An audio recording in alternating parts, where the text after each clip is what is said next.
Charan Singh 28 July 1979 నుంచి 14 జనవరి 1980 total 170 days పీఎంగా పనిచేశారు. మళ్ళీ ఇందిరాగాంధీ 14 జనవరి 1980 నుంచి 31 అక్టోబర్ 1984 టోటల్ 4 ఇయర్స్ 241 డేస్ పీఎంగా పనిచేశారు. రాజీవ్ గాంధీ 31 అక్టోబర్ 1984 నుంచి 2 డిసెంబర్ 1989 టోటల్ 5 ఇయర్స్ 32 డేస్ పీఎంగా పనిచేశారు.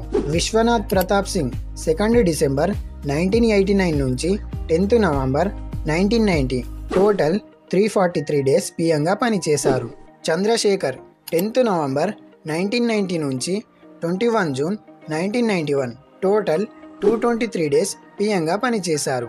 పివి నరసింహారావు 21 జూన్ 1991 నుంచి 16 మే 1996 టోటల్ 4 ఇయర్స్ 330 డేస్ పీఎంగా పనిచేశారు. మిగతా ప్రైమ్ మినిస్టర్స్